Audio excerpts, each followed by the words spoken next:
कहानी एक ऐसे घर से जहाँ शादी का माहौल है, लेकिन टेंशन और शांति इतनी कि शादी का घर किसी जंग के मैदान जैसा दिख रहा था। अरे जैसा मर्जी डेकोरेशन कर दो, पैसों की चिंता मत करो। इतना पैसा जब लड़के वालों को दे दिया तो फूल वालों को देने में मुझे क्या दिक्कत है? अरे धीरे बोलो ना, साफ लग रहा है कि फ्रस्ट्रेटेड हो। अरे तुम तो चुप ही रहो। एक बेटी संभाल नहीं पाई। सारा दिन मैं काम पर जाता था, सोचता था घर पर बच्चों को अच्छे से संस्कार मिल रहे होंगे, लेकिन नहीं, मैडम को तो अपनी किटी और फैशन से फुर्सत मिले तब ना। माँ चुपचाप वहाँ से चली जाती है। समझ में नहीं आता कि आखिर शर्मा खानदान में हो क्या रहा है। तब तक चिड़िया सी फुदकने वाली शीना की शादी यूं अचानक एक मोटे काले लड़के से क्यों हो रही है। शीना कमरे में हाथ में गुड़िया लिए बोलती है, मेरे साथ जो हो रहा है ठीक हो रहा है। तुम तो सब जानती हो, साहिल मेरे लिए भगवान है। अब जब वो ही नहीं मिला तो फिर कोई भी हो, जिंदगी ही तो जीनी है, जी लेंगे। बाहर शीना की बुआ किसी से बात करती है। अरे मोटा नहीं, उसे तो खाते पीते घर का कहते हैं। अब ओबेरॉय का नाम भी किसी को बताने वाली बात है। उनका इकलौता लड़का तो करोड़ों की सामी तो है ही। अरे हमारी शीना बिटिया तो रानी बनेगी, रानी। इन सब के बीच कहीं कोने पर शीना हाथ में मेहंदी सजाए बैठी थी और आंखों में आंसू सजाए। और वो समय भी आ जाता है जब शीना मंडप के नीचे हाथ में वरमाला लिए खड़ी होती है, लेकिन तभी अफरा तफरी मच जाती है।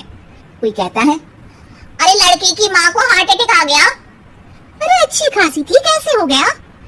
अरे कहते हैं ना, किसी किसी लड़की के पैर अच्छे नहीं होते, हो सकता है कि मनहूस है ये लड़की। शीना पास खड़ी सब सुन रही थी।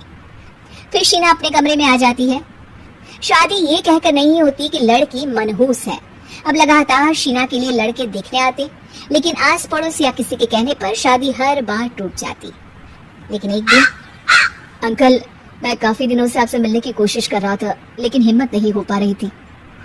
अरे बेटा, हिम्मत तो हमारी टूटी पड़ी है। वैसे कौन हो तुम? अब मेरा नाम साहिल है अंकल। मैं शीना से प्यार करता हूँ और उसी से शादी करना चाहता हूँ। अरे अब तो किस जात के हो ये भी मायने नहीं रखता। बेटा, मेरी बेटी मनहूस है। ये सब कहते हैं कि इसीलिए उसकी शादी नहीं हो पा रही। अगर तुम शादी करने को तैयार हो तो ठीक है।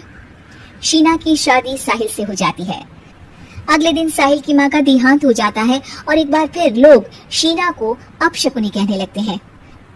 अरे खा गई दीदी को ये। अरे क्या जरूरत थी साहिल किसी मनहूस को घर लाने की? पर बुआ, माँ की तो तबीयत पिछले कई साल से खराब थी। डॉक्टर्स ने जवाब दे दिया था। क्या पता ये भी उनका सौभाग्य हो कि वो बहू का मुंह देख पाई। अरे बहू का मुंह देख पाई, या ये कह लो कि बहू का मुंह देखते ही स्वर्ग लोक सिधार गई। खैर, हमें क्या, घर तुम्हारा है, हम तो चले।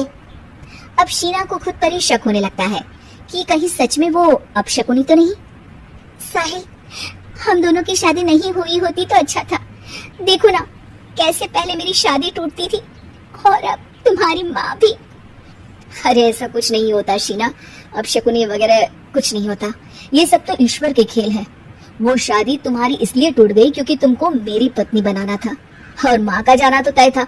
वो काफी बुजुर्ग थी, साथ ही एक ऐसी बीमारी से जूझ रही थी जिसमें डॉक्टर्स भी उन्हें नहीं बचा पाते। शीना साहिल की बात सुनकर तसल्ली कर लेती है और वहाँ से चली जाती है। अगले दिन, शीना, अरे ओ शीना, क्या हुआ? उफ, कहीं फिर मेरी वजह से कोई नुकसान? अरे नहीं नहीं शीना, तुम जानती हो जिस प्रॉपर्टी के केस को हम बरसों से लड़ रहे थे उस पर फैसला आ गया, वो भी हमारे हक में। अब हम करोड़पति हो गए शीना। शीना शांत रहती है। अरे क्या हुआ?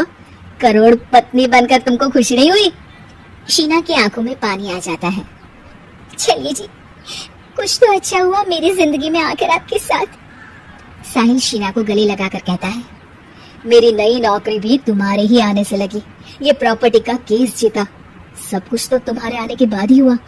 फिर तुम मनहूस कैसे? ये सुनकर शीना खुश हो जाती है।